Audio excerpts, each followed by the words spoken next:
Welcome to the Get Real podcast. I got a special guest today. His name is Jonny Arnett. He's also an NBA YouTuber like myself. Johnny, thank you for joining, man. Thanks, man. It's good to be here. So, we had plenty of discussions we could have gone on about. There was the Ariza trade, James Dolan potentially selling the Knicks, which if you're a Knicks fan, if you have a God, if you believe in God, pray to that God that happens. Just as a side note, just hope that happens. But what we settled on was just a very topic that is going to happen for a while until the trade goes down, and that's what will happen with Anthony Davis. Where is he going? There's speculation everywhere. Johnny, what is your take on the possibility of him going to the Lakers, and if another team that we're not seeing can sneak in and be, in the discussion to trade for him? Yeah, well, I don't think he's going anywhere till the end of the season. I think they're going to let this whole thing, they got to let this whole thing play out because he's still under contract for this season and the following season. But I think next season is when something's really going to happen. I do think he eventually ends up in LA, but if I'm LA, I stay very wary of Boston. I could just see them sneaking in and trying to do one of those steals, and man, if they get him, I don't see how they're not the favorites in the East. I mean, I know Boston has had their issues to start the season, but it's still really early in the seasons, and you never know. I mean, the Raptors all these past years have been a good example of that. Just because a team looks really great in the regular season doesn't mean they're going to be great in the postseason, and vice versa. Just because a team started slow doesn't mean they're not going to be terrific. Years ago when the Lakers went 15-1 in the playoffs back in 2001, they actually had a poor regular season, but nobody remembers that. We just talk about them being one of the greatest teams of all time because they went 15-1 in the postseason, but they only won like 52 games in the regular season. So you just never know. But I think if the Celtics can sneak in and get him, there is a possibility if he likes winning that he could stay there. As a Laker fan, I am a little bit, I would be nervous about that, but I do think he eventually does end up as a Los Angeles Laker. Yeah, and you hear from guys like Woj saying that basically there should be some anti-stalking laws to the Celtics for just watching this guy for so long, constantly keeping tabs on him, almost a probably unhealthy obsession. Now, what I keep hearing is that they may not offer everybody. You may be looking at just a package of Ingram and Lonzo, but just to me, I'm thinking that the Lakers, if they want Anthony Davis, you have to go all in. That means Hart, that means Kuzma, Ingram, Lonzo. I like all those guys. I don't think Ingram has really helped his trade value so much over the course of the season with all his struggles. I like Kuzma. Josh Hart, kids that went to college for a long period of time, came out more NBA prepared. But I think you have to throw everything in the kitchen sink to make a valid offer. Otherwise, if you just throw Ingram and Lonzo out there, what's to stop, say, a team like New York, who has the mecca of basketball? It's New York City. Throw Porzingis and the pick they have for this year, which is likely a top 5 pick. What's to stop a team from really trying to get Anthony Davis? Yeah, for me, I think it would have to be a team that is a contender that thinks they can either win their conference or win the NBA championship. That's why I'm thinking the Celtics. If I'm the Knicks, I don't know why you do Anthony Davis.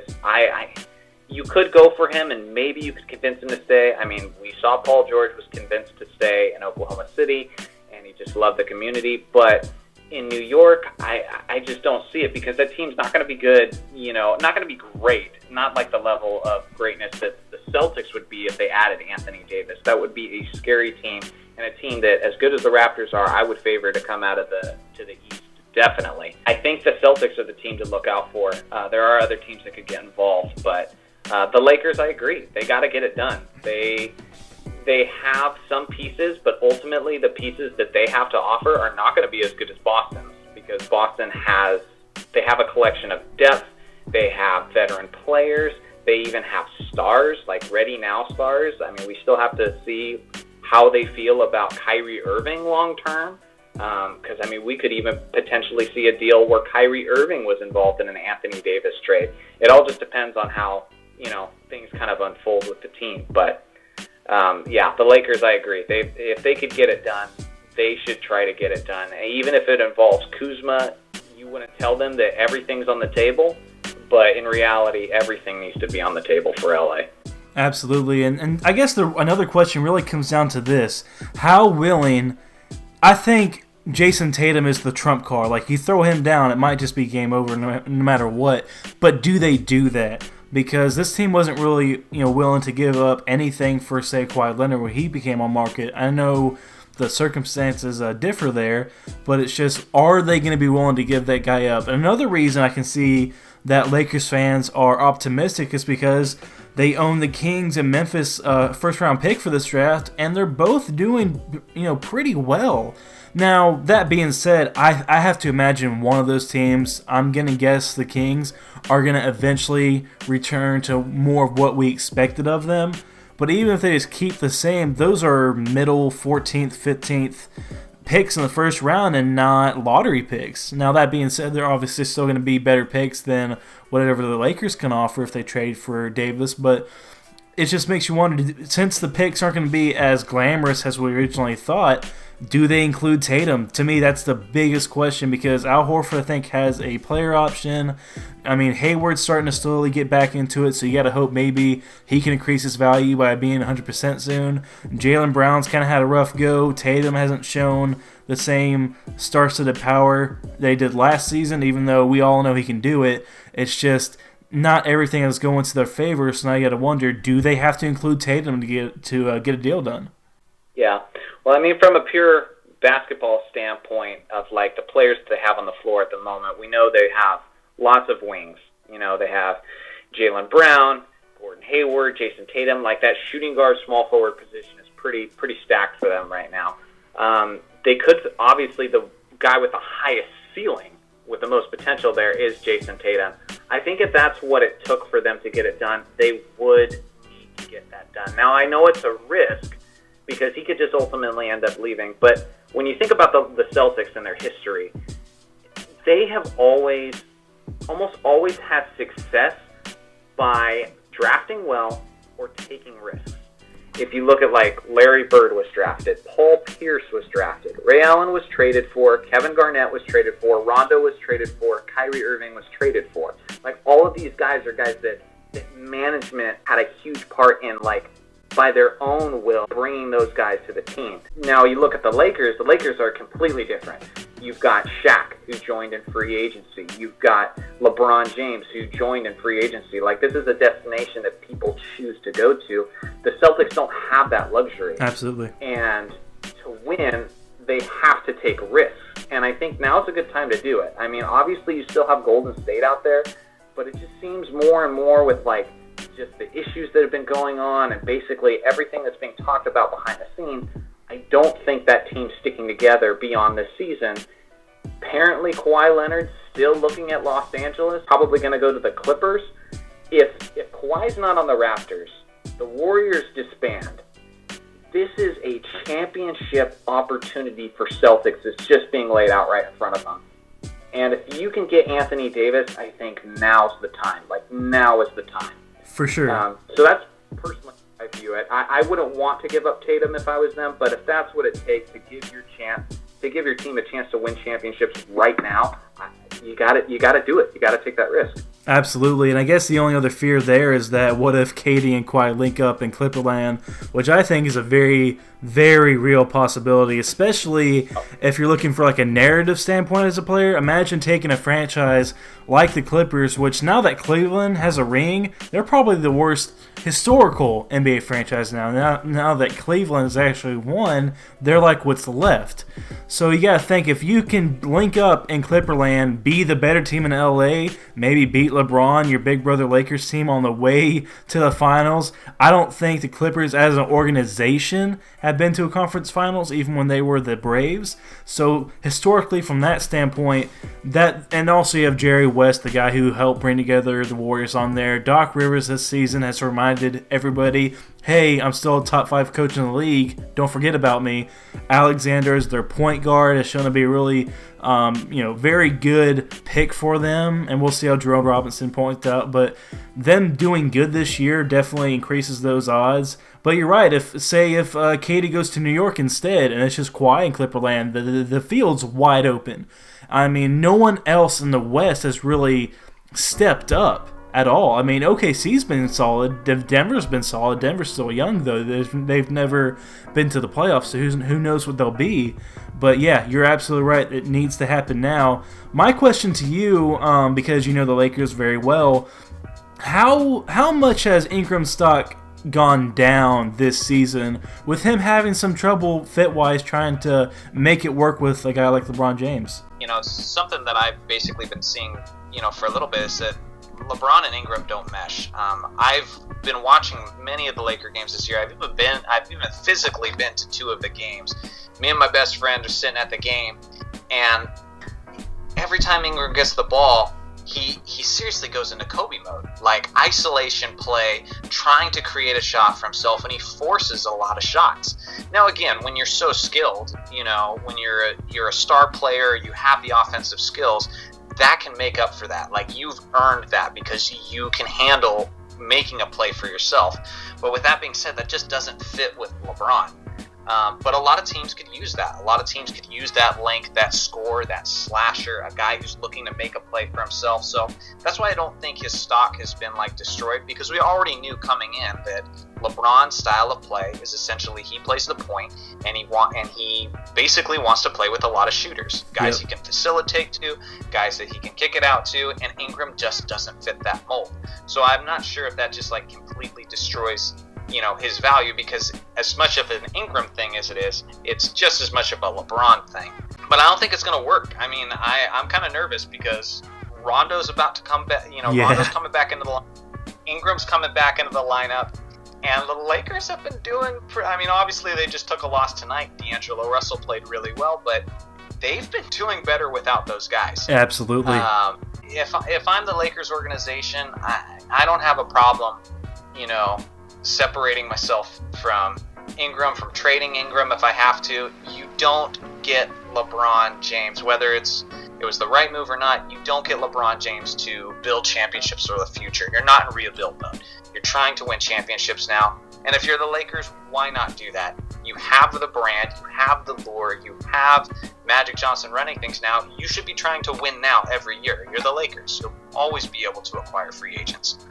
So that's kind of how I feel about it. Is, I think he's still a quality player. I still think many people can use him, but he's not a must keep for the Lakers by any means.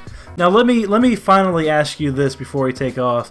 I made a video a couple weeks ago, maybe about a month or 2 ago, about how LeBron he's basically a system on his own as a player, and that's not a bad thing, but he's an acquired taste if you're another star player, as Kevin Durant alluded to, as it looks like Kawhi Leonard might not be as interested with joining the media circus that follows LeBron. Butler didn't really sound interested. I think we can count Kyrie as out.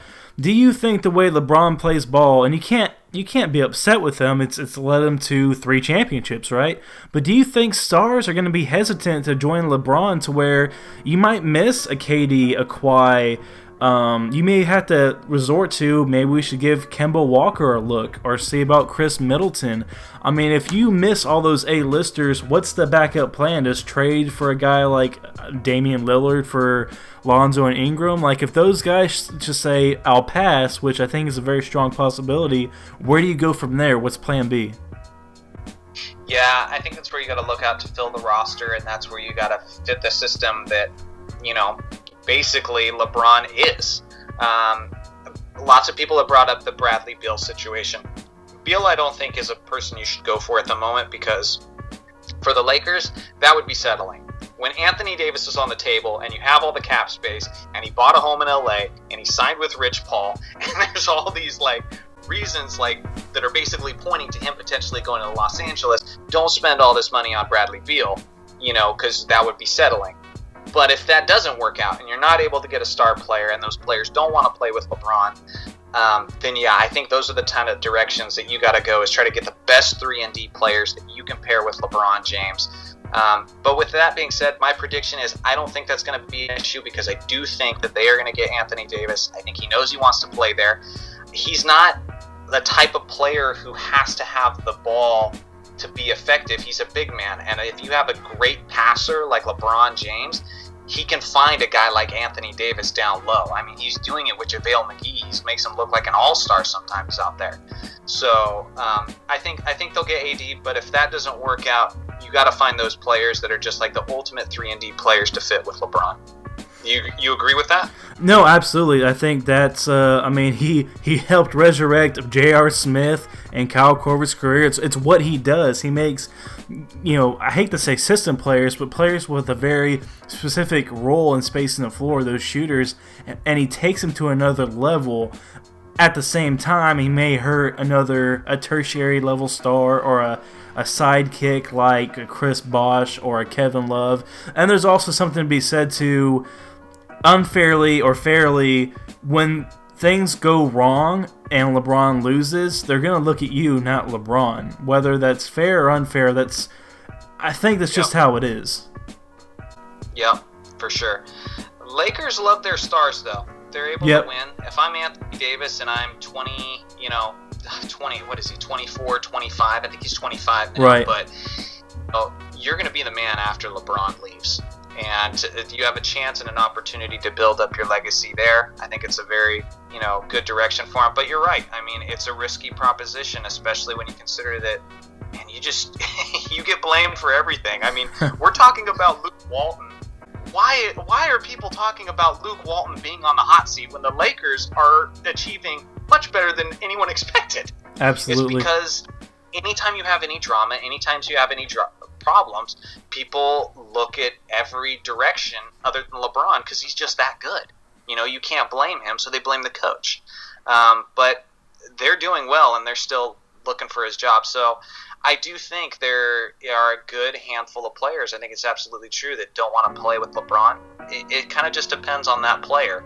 I think KD and Kawhi, I can't see them. I think there's a better chance Kawhi would, but I don't think either of those guys are going to the Lakers. At first I thought that might happen, but I think the stigma has kind of been revealing itself of late, that those star players are starting to notice, like, it's LeBron, and the rest of you all are just role players in the eyes of the media, and guys don't want that.